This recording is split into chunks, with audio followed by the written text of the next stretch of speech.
Hey guys, here we go. One of my favorite video series because I get to sit here and it's just like, it's what I do. Like going to a lake, you know, studying it, breaking it down. It's the where to start, sponsored by Optima batteries. And as always, we give a battery away. Pretty good gift to you guys, the loyal subscribers. We do that at the end of the video, randomly go down through there and pick one. The last time we did this was in November. We took December and January off, man, I needed some time off to do some other stuff. We're back in the saddle, back after it, and I got three really cool lakes. One of them I picked, two of them you guys picked. We're gonna do the Kissimmee chain, and the reason I picked the Kissimmee chain is it's like February fishing. Everybody up north wants to go down south. It's a great place to go if you're going to Disney World. It's just right there by it. I've been there a lot. I feel like I'm starting to understand it, you know, through the 25 years. It's taken me a long time because they're really unique lakes. It's a chain of 4 lakes. Then we're gonna do, I had a subscriber send in Vernon Lake and it looks mega cool. It's really close to Toledo Bend. I never even knew about it. Kind of excited to do that. It looks like a super cool lake. And then another lake that is on my bucket list to go fish is Bois D'Arc. It's the newest lake in the United States. You guys correct me if I'm wrong. There may be a newer one somewhere else, but just opened up in Texas, I guess about a year ago. It is super cool, like super cool. I plan to go down there and film some YouTube stuff soon. It's not very far from my house. I think I can be there in about 3.5 hours. So that's the 3 lakes we're breaking down, February fishing. If it's not a lake that's in your part of the country, you can still take information from this to any lake across the country. So, you know, obviously the Kissimmee chain's flat, grassy lakes. The other 2 are man-made lakes. One's timber filled. One looks to me has quite a bit of grass. So it's gonna be fun lakes to break down. Let's get started. I am going to zoom out here real quick. Let me get myself to Kissimmee. I wanna start at Kissimmee. And me personally, I am going to the Harris chain this week. Our events have started. We had Conroe last week, had a great first day and a miserable second day. I'm frustrated with myself. I just had a lot of execution problems and I think I needed to be throwing braid and I wasn't. So anyway, it's a whole nother story. We'll get into that. And if you guys haven't started following along, I've got another YouTube series with 2 friends of mine, Andy Montgomery and Ott Defoe. It's After the Cast, and it's just kind of everything that happens on the tournament trail in the house. And we talk fishing on it a lot. And then we've also added a podcast where we tell some fishing stories. I've been doing this 25 years. Those 2 guys have been doing it like 20. We've got some interesting stories. So if you kind of want to dive off into the travels and the shenanigans, you can go over to After the Cast and follow some of that stuff over there. All right, Kissimmee chain. The Kissimmee chain, the top lake is Lake Toho. It starts from the north, you know, right there in the town of Kissimmee. Shingle Creek comes in. Let me just show you that right quick. Shingle Creek is right here. Really neat creek. If you're with your kids or your wife or something like that and you want to travel into a really neat creek, you can go in this creek. It's cypress trees all the way up and down. It's really kind of pretty going in there. And at the mouth of that, a lot of fishing happens a little bit later in the year because there's a little current. That's where all the current comes into the lake. Lake Toho, you know, this is a Big Toho Marina. This is probably the best launch. If you go down through there, you can see, you just run through this cut or you can run around here. This whole north end's really grassed in. And then it goes to Cypress, then it goes to Hatchineha, then it goes to actually Lake Kissimmee. It's big, it's like 40,000 acres. Hatchineha, guys, I'm bringing these numbers off the top of my head. 7,000, Cypress is like 3,000, and I don't know, Toho's probably 15 or 20. I'm completely guessing, but I want to kind of talk about a little of them. You know, normally in this series, we give you 3 spots. We're going to just break down the lakes a little bit. So here on the north end of Toho, you can see this is a May 2024 photo. Good area. But if you wanted to stay really close to the boat ramp, you could come out, you know, right here, run in here. This is a big dredged out canal. Every year in February, there's lots of fish that spawn in here. It gets really good. You can come back around over in here, get back up in this flat, really shallow, you know, throwing like a buzzing speed toad, you know, a frog, flipping, like it just mats. Like there's always fish in there in February that'll spawn. And these fish in Florida, they'll spawn in waves. Like some of them spawn in December, January, February, March, April, like they have a 5-month window. It's kind of weird how it all happens. But that's a really good little area that you can just go, not have to go very far. If you actually put a kayak in, you can go in there and fish. It's a good little area. If you were to run down the lake, okay, this lake generally has a lot of hydrilla. And I'm gonna say the majority of the bass over the last few years have been living, you know, say from this area all down through this main stretch. And I think this is called Brown's Point. You know, last year we had heavy hitters and there's a huge grass mat all out here, like just completely grassed in. I don't know if I can find a photo to maybe show what that looked like. It was crazy. You can see a little grass right there. Just a neat area, an expansive area that you can get out there and just let the wind drift you. Throw a vibrating jig, throw a lipless crankbait. I'm trying to see if they got a good photo of all that grass. I don't see one in here recently. But literally, you're just drifting out across this whole big flat. Like there's just fish out there year round, like really good fishing. If I was there on a cold front, you know, like it just always happens, that's the kind of fishing. I would want to be out in that deeper water, you know, trying to get a reaction bite. You'll see some fish attractor buoys. You know, there's a bunch of brush piles through here. They've got a bunch of brush out off the end of this Brown's Point. That kind of comes into play later in the year. You know, in February, this is just an area that you have to check, and it's a big area. You know, you're gonna, like I said, you know, moving baits. You know, you get over here on this side, you're gonna start seeing some reed clumps, some grass clumps that you can start as those fish move up. You know, they're gonna move up all through this side. Same thing over here on this side in this bay. You know, it always seems to happen, you know, right down through this bay. You just can't go wrong fishing that big main body of water, because that is just where a lot of fish live and reside, out in that open water. And I would start out there, and if for some reason they're out there, guys, it's just a matter of covering enough water. If it wasn't your cup of tea out in that open water, move to these banks. You know, this edge right down through here, there's a lot of shell beds out off this point, and these fish will pull all up in through here when they go to spawn, and it just really good area. When you get up in there, that's when you start flipping. You can throw spinner bait around some of those clumps, some of that stuff. And the lake changes like yearly, like the grass, the lily pads, everything changes yearly. So it's kind of, it'll look different, I'm going to say, than this photo than it might be right now. But a neat lake. If you were to move on down the chain, a lake that, man, if you're there on a warming trend and you want a small body of water to figure them out, this Cypress is phenomenal. Like, so many big fish in there. And, you know, my favorite stretches in there is, you know, if you come out of the canal, this stretch right down through here, and then this whole stretch right here, and it's just covering water again, but it's shallower. This lake's like 5-6 feet deep tops, has a lot of grass, really a neat lake to fish. Again, just get in those grass lines, start covering water, you know, with a vibrating jig. That's really what you need. That's all you need. Just put a, you know, I use that slobber knocker, that herring color. It's kind of an off-white color. It just works really perfect in this body of water. Going down the canal, you get into Hatchineha. Hatchineha, for me, like, I've had one of the biggest bass I ever caught in my life, I caught in Hatchineha. It's just, for me, I haven't caught a lot of fish there the last few years that we've been there, and it just hasn't been a player. It's a neat lake. It's a really off-colored lake, and if things are going, like if things are pretty well, I feel like fish spawn here a little later in the year for whatever reason. I don't know, but this whole north shore, you can go down through that north shore, flipping the reeds and the clumps and all that stuff. You know, it's a good area to fish if you're wanting to fish the bank. Like the first two lakes I've kind of showing you is offshore fishing.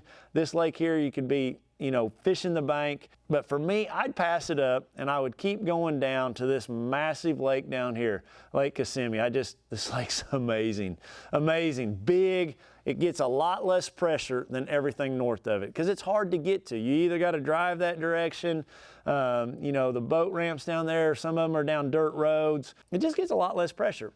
This lake is going to be a lot more off-colored than, say, Toho. So like in that chain, Toho's the clearest. Cypress is the next clearest. Hatchineha's a dark coffee water. then Kissimmee, for the most part, is off-colored, and wind will really, really tear it up.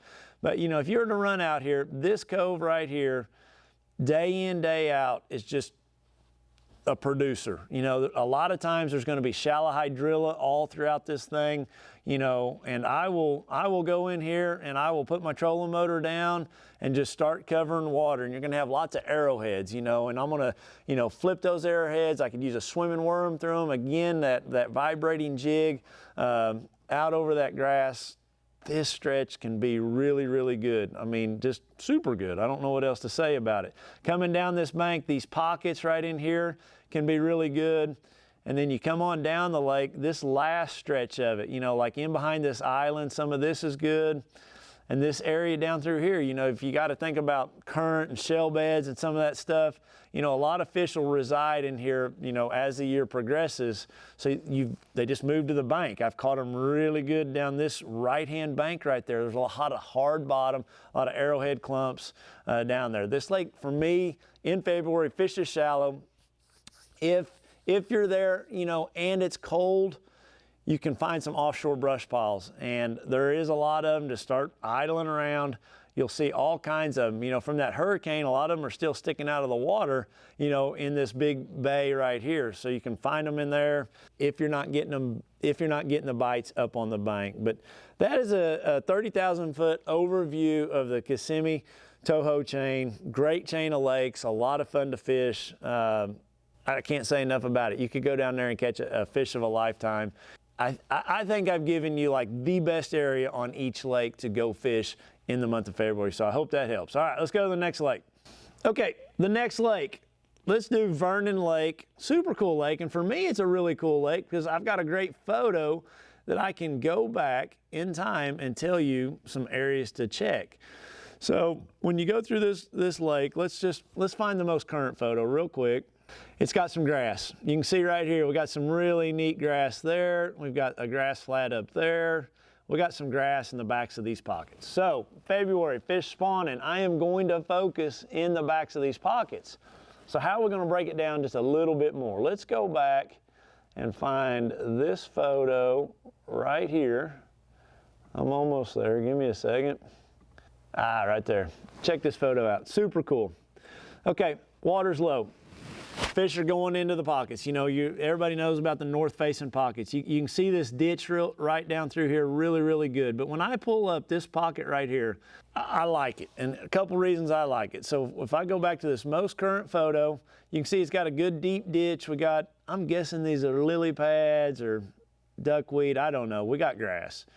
Look at this hole right here. And look at this hole right here. So many times in February, you know, these fish move up and then you have a cold front.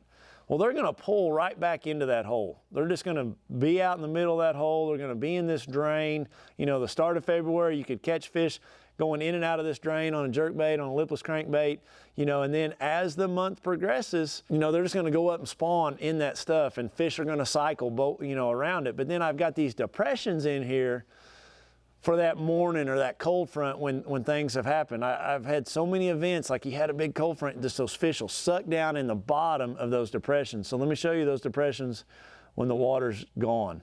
You can see right there, you got deep water, but then there's one more thing I want to show you right here. Look at this old road that crosses right here. I would have to idle up that pocket right there, up that ditch. That's going to be a 1, 2, 3 foot rise. I don't know. You can't tell from this photo, but it's definitely a hard bottom. It is something those fish have to swim up and over to get back in there and spawn. It is going to be a pinch point, a key spot to go throw a Carolina rig, throw your crankbait down at something. I mean, it is just perfect, like perfect spot. That thing just shines, glows, like says fish right there. I love the looks of that in that pocket. You know, if we come up the lake, we have some more stuff similar to that. We've got, you know, obviously we got pinch points all over this lake of these bridges. You know, fish are gonna go through these bridges to get back in here. But then you look right here, look at this old road. I could spend forever fishing this old road. You know, one, they're gonna spawn on the top of it, you know, in the areas that it's shallow enough, on the ends of it. Two, they're going to use these cuts through it, just, you know, as they're traveling back and forth. You know, it's just a natural pinch point. And so you have a bunch of them to choose from. It's not just one or two down through there, like really, really good. Then you've got a ditch on the side of this that goes in here. You've got a borrow pit right there that's gonna have high sides around it. You've got a borrow pit right here with a creek bend outside of it, a creek bend right there, like that. There is so much right there offshore cover to fish that just, man, I could spend some time. And on top of that, we got cypress trees. Let's zoom in right there. I think those are cypress trees. I could be way wrong. No, they're cypress trees. So then you've got added cover that you could be fishing all down through there. It's not a lot of cypress trees. There's just a few there. But man, if I was to go through there, I'd have to pick me out a cypress tree that sits on the outside of one of those bends or sits next to deep water. There's going to be a cypress tree in there that just shines, that is day in, day out the best cypress tree on that lake, you know, that may sit right there on that ridge or sit on this ridge or you know, sit somewhere next to one of those channels. I'd like to go there. It looks really, really good. When you come up this other arm, you know, it doesn't have like the road that goes across it like so many of those others. But you know, when you look at this low water photo, you've got so many outside bends that you could just equate to like cypress trees. Those are cypress trees right there in that outside bend. To me, those are gonna be awesome, awesome spots to fish. Cool lake. I'd love to know what the lake record is. If somebody like is watching this that fishes this lake a bunch, tell me what the lake record is. To me, that's a lake. Next time I go down to Toledo Bend, I got to run over there and just check that lake out. But you got 3 really cool creek arms. It's going to flood with fish in February. I love this one right here because it's a little bit smaller. I could break it down really quick, you know, with those 2 ditches. Just a cool spot right there. So that's Vernon Lake. All right, the last one. This one's going to take me some time because it is so new. And a couple things that I know about new lakes, the biggest mistake you can make is not covering enough water. Like you have to cover water and just, I gotta find the right lake. I went to the wrong one. All right, this lake is super cool right here. And this is gonna take me a little time because this is one of the newest lakes in the United States. They just built it. I think it's about 20,000 acres, 17,000 acres, something like that. Water supply for Dallas. Bois D'Arc. Okay, so a couple things that I know about new lakes. Man, those fish are gonna be congregated together. Like they just haven't dispersed, you know. It just takes them a while. Like it's just weird. Like they just stay together from being, I guess, put in the lake or whatever it is. So don't make them, like when you go to this lake, it is all going to look mega fishy. There's going to be flooded timber as far as the eye can see. So in your mind, you got to take all that out of the equation. Just like erase the lake of the timber and look at the man-made or hard stuff. And what I mean by that, so let's get to the upper end of this thing. So you come up this lake, and I mean, this is all water, all water, all water. Like it's just mind-boggling how much flooded timber there is. But if you could take all the timber away and you see a lane like this, or you see a fence row, or you see these edges, you see that point, you see this point right here, that point right there, that's the kind of stuff I'm talking about. Like don't try to fish all this. It's impossible. You can't find them. It's a needle in a haystack. Like to me, like is just perfect. So they're gonna use this open timber, this open as a highway, just as a creek channel, okay? They're gonna use all that as a creek channel. Fish are feeding, wintering out there, chasing bait, you know, doing all this stuff that we're learning with the forward-facing sonar. And then they're gonna go back in here and they're gonna spawn all along here. Well, how are they gonna get there? They're gonna follow that tree line. They're gonna follow that tree line, this tree line to that tree line. They're not gonna swim right through the middle of all this timber. They're just not. So to me, when you get to this area here, I've narrowed it down. I can fish that tree line pretty quickly, pretty effectively. Going down through there with a crankbait, a spinnerbait, flipping it, whatever it is. I can do the same thing here. But then you need to take it one step further. Let's find where a ditch crosses those timber lines. So here we have the lake, and it is empty. Like this is back before it was ever even built. So like right here, this is different. We have a pond dam, looks like, next to that timber line. So that's a little bit different. We've got some roads that possibly cross through there. I'm still not seeing something that just is like, oh wow. These trees are isolated. I like that. Here we've got a ditch. Right there, we got a ditch. So that's gonna be a little deeper. That tree right there or that tree right there is gonna be a little deeper. You know, we've got a ditch. So I'm gonna try to find something that's a little bit different still yet. You know, right here, you've got a ditch coming out of that timber line. You've got some ditches coming out of that timber line. That's the kind of stuff. Same thing right here. I'm like this timber line, I wouldn't fish this whole thing. I would fish right there.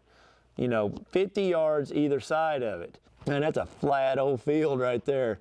Let me just keep looking here. Kind of cool back here. We got a borrow pit next to that timber line. So if we fill this thing back with water, you've got a big deep hole right there and a point right there. Like to me, that looks really, really good. That's the kind of stuff like to break it down, to make it simpler. Kind of cool little deal right here. You've got a fence row crossing a ditch right here. To me, that's a high percentage deal. Got a ditch, fence row, like that's the kind of stuff, like where that open water meets that really hard cover. Like to me, that's what I would look for, and I would cover water. I wouldn't try to pick it all apart. I would get a bite with a spinnerbait, a crankbait, you know, something like that. Then you can slow down and pick it apart. Don't try to pick it apart flipping everything, because you'll just, at the end of the day, you will not have covered any water at all. But these edges, golly, these edges, like just that kind of stuff is going to be your key to finding fish at this body of water. To me, I like this a lot right here. Okay, so we've got a ditch that's gonna feed this. We've got a pond dam right here. But what I really like, let me show you. See these isolated trees? Every fish that's roaming around in this, feeding, whatever, I'm gonna catch them right there. These isolated trees, that to me is way easier to fish, way easier to pinpoint than fishing all this stuff out here, like all this. I like that. I like those two isolated trees. I feel like I could catch fish on those two isolated trees. Let me keep going here. Let's just keep seeing what we have. I mean, this is a jungle. If you could ever get back to there, you might catch them, but that is going to be hard to get to. You focus on roads, you focus on pond dams, and you focus on intersections. And that's kind of what we're doing right here, just kind of trying to go down through here and find some of those special places. Cool little spot right here. I don't know that you can get in there, and I don't know that it's got enough depth, but you got an old pond dam right there. There will be some spawning fish in there at some point or another. Anywhere you can get to the bank in a lake like this deal right here, these deals right here, isolated trees, you can get to the bank. That is so huge, so huge. Like just, it's hard to get to the bank when everything is flooded like this. So if you think about areas that you can get to the bank, you know, especially these areas that are back in here tucked in, if you can figure out a way to wiggle through all that and then get into those open areas like that, man, you better hold on, because that's where you're gonna catch some fish. Again, you can get to the bank, open water, isolated trees. That's how I would approach a lake like this in February. Then, as the year progresses, I'm just gonna back out from those areas and then fish these deeper intersections where they cross a road or something, but that'd be a whole nother video. We're talking about February fishing, getting to the bank, isolated stuff, and man-made stuff, man-made corners, man-made intersections. That's what I would do to go attack Bois D'Arc Lake. I hope I'm saying that right. But cool lake. I really, really, really hope to get down there soon. Man, what an awesome looking lake. I hear the fishing is really good. They're just complete footballs down there. A lot of fun to catch. You know, when I look at the lake, let's just zoom out and look at the big picture of it. I would definitely focus all my energy on this upper end where all this cover is, I think. I would at least give it a day. If I didn't have a bite in a day, that would tell me those fish haven't moved up there yet. You know, obviously they stock the lake, the lower end first. And, you know, it's been a year, so I'd have to think those fish have moved and migrated up the lake. But I don't know. That's a good question, you know, if they live up there yet. But if they're not, they're coming, and they're going to be there soon. And this is the time of the year that they go that direction. You know, you got to think about that lake. It filled in stages. You know, when you go back here in time, there's no water up there, but there's water down here at the lower end. So, you know, they've got the lake stocked by now in 23, but, you know, there's zero water above that bridge. You know, there's another 20 feet of water. And then you go back to, let's see if we can go back even before.